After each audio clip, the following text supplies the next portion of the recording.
2024 के चुनाव में कौन जीतेगा कौन हारेगा इसकी पूरी गणित आपको समझाऊंगा। आज 3 टॉप सवाल जिसका जवाब मैं आपको देने वाला हूं। दोस्तों इस वक्त आप अपने टेलीविजन स्क्रीन पर देख रहे हैं। पहला सवाल, क्या 2024 का चुनाव तुष्टीकरण बनाम सनातन हो गया है? क्योंकि प्रधानमंत्री नरेंद्र मोदी ने विपक्ष को सनातन पर बड़े रूप से घेरा है। दूसरा, मोदी ने विपक्ष के सबसे बड़े हथियार को फेल किया है। क्या लोकतंत्र और सनातन के ऊपर प्रधानमंत्री नरेंद्र मोदी का क्या है वार, इसके बारे में बताऊंगा, इसका क्या चुनावी इंपैक्ट होगा। तीसरा, उत्तर प्रदेश में 2 लड़के वापस से आ रहे 2017 के बाद, जी हां, राहुल और अखिलेश, क्या इसका फायदा हो पाएगा, इसका जवाब मैं आपको दूंगा। दोस्तों 2024 की सरकार में सबसे पहले बड़ी बात हो गई संविधान और सनातन की। दोनों वैसे है तो अलग, पर प्रधानमंत्री नरेंद्र मोदी ने दोनों को एक साथ में एक स्वर में इसके बारे में बिहार की अपनी रैली में बोला, जहां प्रधानमंत्री नरेंद्र मोदी ने कहा कि जितने भी अधिकतर सनातन संविधान बनाने वाले में 80% से ज्यादा लोग सनातनी थे। चुनाव में सारी की सारी जो विपक्ष है वो भारतीय जनता पार्टी और प्रधानमंत्री नरेंद्र मोदी को अलग अलग समय ये कह रही थी कि वो आएंगे तो संविधान नष्ट हो जाएगा, संविधान खत्म हो जाएगा। प्रधानमंत्री ने आज संविधान और सनातन दोनों पर खुल के बोला।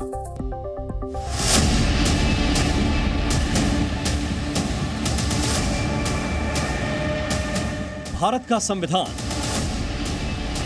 कॉन्स्टिट्यूशन ऑफ इंडिया, 251 पन्नों की भारतीय गणतंत्र की गाइडलाइन जो 6 महीने में बनी, जिसे 299 विद्वानों ने बनाया, जिसे लिखने में 254 बोतल स्याही लगी, 303 निब होल्डर लगे, 3 किलो 75 ग्राम वजन की वो रूल बुक जिसमें 395 आर्टिकल थे, 8 शेड्यूल थे और सबसे ऊपर इसकी प्रस्तावना थी, हम भारत के लोग।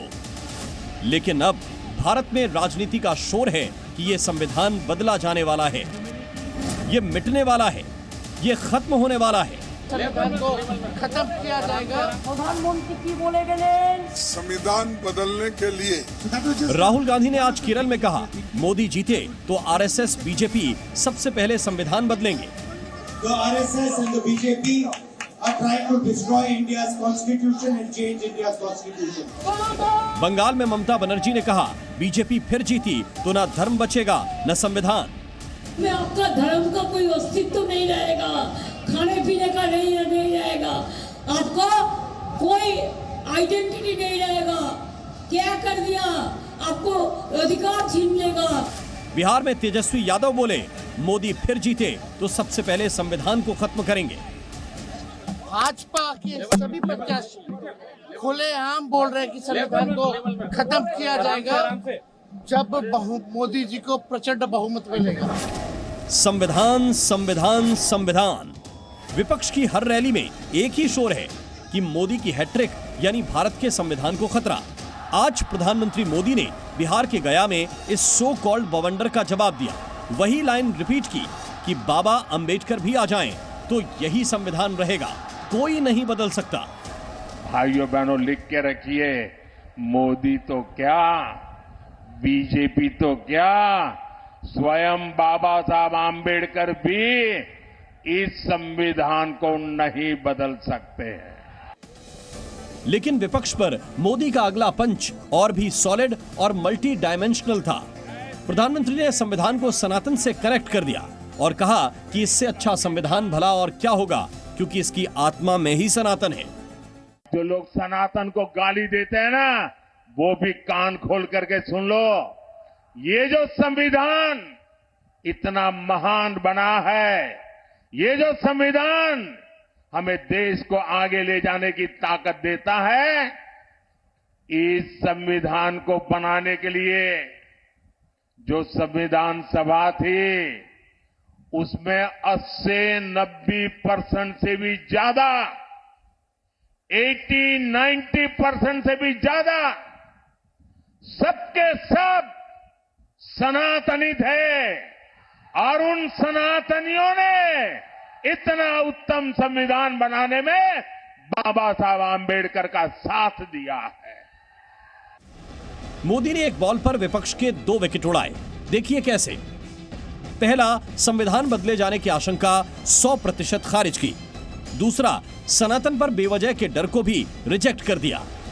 प्रधानमंत्री मोदी ने आगे कहा कि इस देश में जिन लोगों की रामायण और गीता में आस्था है, उनकी संविधान में भी आस्था है। मोदी की इन लाइनों में मैसेज साफ था, कि संविधान बदलने की सोचना सनातन को बदलने की सोचने जैसा है और ये तो मोदी से कभी हो नहीं सकता। लिहाजा विपक्ष अपना ट्रैक चेंज कर ले, कोई दूसरा मुद्दा ढूंढने की सोचे। Bureau report, C media. दोस्तों मैं आपको दो चीज समझाना चाहता हूं और ध्यान से समझिए। पहला, संविधान को खत्म करने की साजिश का जो डर फैलाया जा रहा है उसमें कितना दम है, और दूसरी, प्रधानमंत्री नरेंद्र मोदी ने जो संविधान को सनातन से कनेक्ट किया उस बातों के अंदर ग्राउंड रियलिटी क्या है। दोस्तों ध्यान से देखिए, अब तक 106 बार संविधान में संशोधन हुआ है। जवाहरलाल नेहरू ने 1951 में मौलिक अधिकारों में भी जो है प्रावधानों में संशोधन किया गया था। बड़ी बात यह, इंदिरा गांधी ने संसद के फैसले को न्यायालय में चुनौती नहीं दी थी दोस्तों, संविधान को अमेंड किया गया था। इसके बाद में अगर आगे बढ़ना चाहूंगा, राजीव गांधी ने शाहबानो केस के अंदर सुप्रीम कोर्ट का जजमेंट जो है उसको ओवरटर्न कर दिया था। इसके बाद मैं और आगे बढ़ूंगा तो पीवी नरसिम्हा राव ने पंचायती राज के तहत जो है गांव को ज्यादा अधिकार देने वाला, जी हां 70 और 74th अमेंडमेंट की मैं बात कर रहा हूं। अटल बिहारी वाजपेयी जी ने 6 से 14 वर्ष आयु के सभी बच्चों को निःशुल्क शिक्षा की जो बात की गई थी उसमें भी संविधान में संशोधन किया गया था। 2002 की बात है। नरेंद्र मोदी जी ने 2023 में नारी शक्ति वंदन अधिनियम, जी हां विमेन रिजर्वेशन बिल के तहत महिला आरक्षण की बात की थी, उसके लिए भी संविधान के अंदर संशोधन किया गया था। दोस्तों मतलब एक चीज समझिए, बेसिक स्ट्रक्चर डॉक्ट्रिन जो है वो उसको आप अमेंड नहीं कर सकते, उसके अलावा संविधान के अंदर संवैधानिक अधिकार देता है अमेंडमेंट करने का। अब पर इस संविधान और सनातन को किस तरीके से कई बार गाली बकी गई है नेताओं द्वारा, उसमें अपमानित शब्दों का प्रयोग किया गया, एक बार देखिए। டெங்கு காய்ச்சல், மலேரியா, கொரோனா இதையெல்லாம் நம்ம எதிர்க்க கூடாது, ஒழித்து கட்ட வேண்டும். அப்படிதான் இந்த சனாதனம். சனாதனம் என்பதை எதிர்ப்பதை விட ஒழிப்பதே நாம் செய்ய வேண்டிய முதல் காரியம். HIV இருந்தது. எங்களை பொறுத்தவரை HIV தொழுநோயை போல HIV போல சமூக அவலம் நிறைந்த ஒரு நோயாகத்தான் நம்ம பார்க்கிறோம். राम आपला आहे, बहुजनांचा आहे राम. शिकार करून खाणारा राम तो आमचा आहे, आमच्या बहुजनांचा. तुम्ही जिथे आम्हाला सगळे शाकाहारी बनवायला जातात की आम्ही रामाचा आदर्श पाळतो आणि आम्ही हम बीजेपी के खिलाफ लड़ रहे हैं, ना हम एक व्यक्ति के खिलाफ लड़ रहे हैं। एक व्यक्ति को चेहरा बनाकर ऊपर डाल रखा है। हिंदू धर्म में शक्ति शब्द होता है, हम शक्ति से लड़ रहे हैं। मतलब दोस्तों प्रधानमंत्री नरेंद्र मोदी ने जो कहा है कि संविधान को सनातनियों ने मिलकर बनाया है, इस बात में मतलब संविधान की आत्मा में सनातन है। इसके लिए मैं आपको संविधान के 251 पन्नों में क्या क्या है वो बताता हूं और ध्यान से करेगा क्योंकि इलेक्शन के अंदर यही दो बड़े नैरेटिव रहे। भारत के संविधान की मूल प्रति में बहुत सारे चित्र बनाए गए थे जिसमें भारत के हजारों वर्ष पुराने इतिहास को दर्शाया गया था।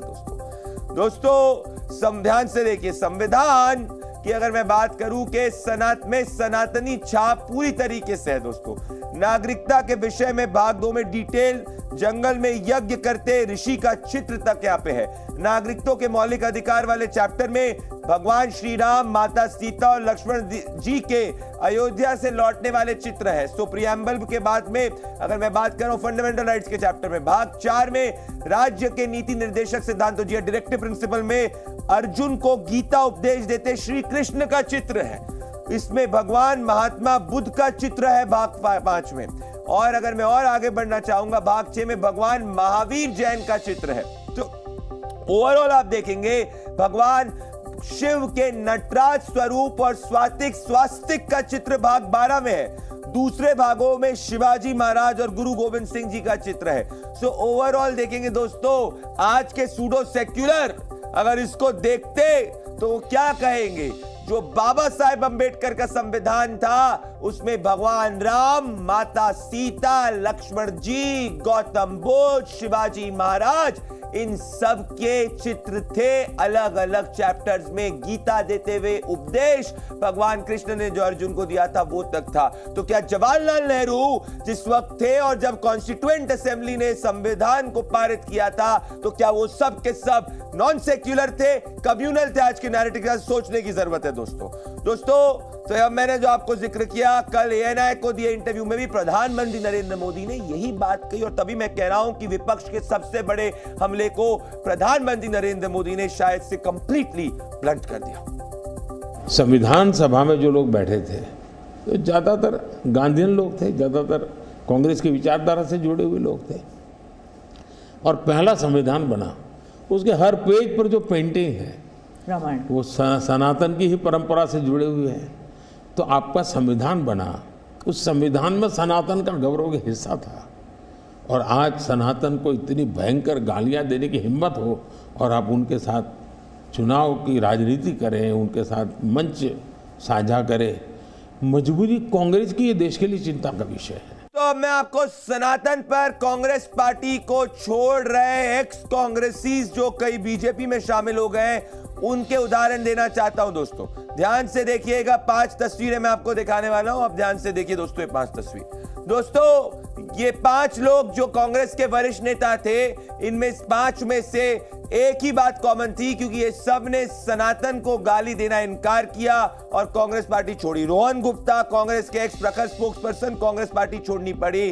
अर्जुन मोढवाडिया ने राम मंदिर के उद्घाटन के बहिष्कार को भूल नहीं पाए और उसके बाद उनको कांग्रेस पार्टी छोड़नी पड़ी। गौरव वल्लभ ने कहा कि मैं सनातन को गाली नहीं दे सकता, कांग्रेस के प्रखर स्पोक्सपर्सन, उनने पार्टी छोड़ी। संजय निरुपम ने कहा मैं खुद सनातनी हूं, कैसे बर्दाश्त कर सकता हूं ये लेफ्टिस्ट विचार, इनको भी पार्टी छोड़नी पड़ी। तो ये 5 लोग हैं दोस्तों, इन सभी ने पार्टी इसीलिए छोड़ी क्योंकि इनको सनातन पे गाली बर्दाश्त नहीं थी। तो क्लियरली मैं जो आपको कह रहा हूं, इलेक्शन सनातन बनाम तुष्टीकरण हो चुका है।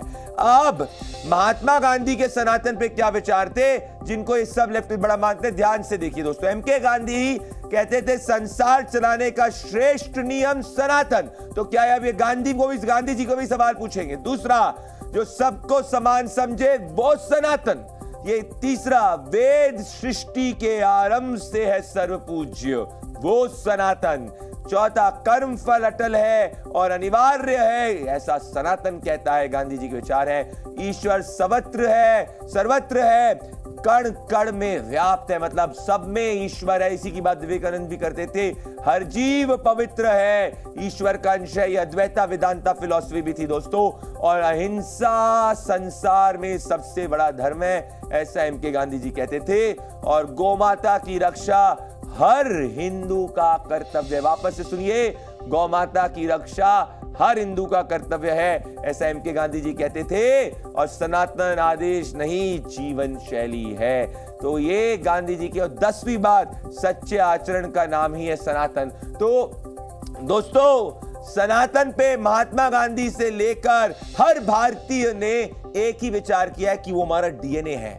दुख की बात यह है कि आज कई लेफ्टिस्ट जो विपक्ष को गाइड कर रहे हैं, उन्हें इस चुनाव को सनातन बनाम तुष्टीकरण कर दिया, जिससे विपक्ष को नुकसान हो सकता है दोस्तों। आज की सबसे बड़ी खबर, लोकसभा चुनाव प्रचार में जुटे गृह मंत्री अमित शाह ने मध्य प्रदेश के छिंदवाड़ा में भी रोड शो किया। मतलब जो एक सीट मध्य प्रदेश की पिछली बार कांग्रेस पार्टी जीती थी, उसमें भी गृह मंत्री अमित शाह ने रोड शो किया। उन्होंने जी न्यूज के साथ खास बातचीत की, सुनिए क्या कहा। छिंदवाड़ा में केंद्रीय गृह मंत्री अमित शाह का रोड शो चल रहा है और ये तस्वीर आप देखेंगे रोड सभा के सामने की। भारी तादाद में छिंदवाड़ा में लोग मौजूद हैं और केंद्रीय गृह मंत्री से बातचीत करने की कोशिश करेंगे। सर, मध्य प्रदेश में 29 लोकसभा सीट, इस बार 29 लोकसभा तक पहुंचने का लक्ष्य सरल दिखाई दे रहा है। पक्का हम इस बार 29 की 29 सीटें भारतीय जनता पार्टी के झोली में आने वाली है। सर, इंडिया गठबंधन को लेकर क्या आपको चुनौती नजर आती है? देश में इंडिया गठबंधन इस बार चुनाव लड़ रही है। इस बार हम 400 पार करेंगे, ये इंडिया गठबंधन के लिए चुनौती है, हमारे लिए नहीं। सर, ममता बनर्जी कह रही हैं, आरोप लगा रही हैं कि भारतीय जनता पार्टी रामनवमी पर दंगे करा सकती है। चलिए, कल रामनवमी है, देखिए देश भर में भारतीय जनता पार्टी है। दंगे सिर्फ बंगाल में क्यों होते हैं? क्योंकि बंगाल में टीएमसी भी है। सर, राम मंदिर के मसले को लेकर जिस तरीके से देश में राजनीति हुई, निमंत्रण को ठुकराया गया, आप किस नजरिए से देख रहे हैं? सर देखिए, जनता को ये देखना है। हमने तो सबको, ट्रस्ट ने सबको निमंत्रण भेजा था, अब उनको एपिसमेंट की पॉलिटिक्स करनी है, इसलिए वो नहीं आए। सर, एक बड़ा महत्वपूर्ण सवाल है, आज छत्तीसगढ़ में सुरक्षा बलों को बड़ी कामयाबी मिली है। 29 नक्सलियों को सुरक्षा बलों ने मार गिराया है। जी, बहुत बड़ी कामयाबी। छत्तीसगढ़ में नक्सलियों को जो कामयाबी मिली, नक्सलियों को मार गिराने में सुरक्षा बलों को जो कामयाबी मिली, उसको लेकर केंद्रीय गृह मंत्री अमित शाह ने उसे बधाई दी। इसके साथ ही केंद्रीय मंत्री ने मध्य प्रदेश में 29 लोकसभा सीटों को जीतने का दावा भी किया है। कई अन्य सवालों को लेकर भी हमने बातचीत की है। ये मध्य प्रदेश का छिंदवाड़ा, और छिंदवाड़ा कमलनाथ का गढ़ कहा जाता है। छिंदवाड़ा में ही केंद्रीय गृह मंत्री अमित शाह रोड शो कर रहे हैं और इस रोड शो का एक बड़ा इंपैक्ट हो सकता है, क्योंकि ये चुनाव प्रचार खत्म होने के एक दिन पहले का समय है और यही सीट बीजेपी के लिए सबसे बड़ी चुनौती है। 29 लोकसभा सीटें जीतने का दम भर रहे हैं केंद्रीय गृह मंत्री अमित शाह। कैमरा पर्सन अतुल जैन के साथ आकाश द्विवेदी, जी मीडिया, छिंदवाड़ा। दोस्तों, मेरा आपके इलेक्शन प्रोफेसर का विश्लेषण बहुत ही सिंपल है, बहुत ही सरल है। दोस्तों, सनातन के खिलाफ बोलने में सिर्फ और सिर्फ नुकसान नुकसान नुकसान है, भले वो चुनाव भी हो। दोस्तों, आपके लिए होमवर्क तो मुझे देना ही होगा। होमवर्क के बिना मैं आपको छोड़ नहीं सकता और आपका होमवर्क जो है दोस्तों बहुत सरल है। आपको बताना है कि आज प्रधानमंत्री नरेंद्र मोदी ने कहां कहां रैली करी। आपको इसका जवाब #24 की सरकार या WhatsApp 8588085811 पर आप भेज सकते हैं। मैं आपका इलेक्शन प्रोफेसर आपके सवाल का जवाब का इंतजार करूंगा। मेरे साथ रात 10 बजे आपकी चुनावी क्लास में जुड़ने के लिए धन्यवाद। कल रात 10 बजे फिर से मैं चुनावी क्लास में आपका इंतजार करूंगा। नमस्कार।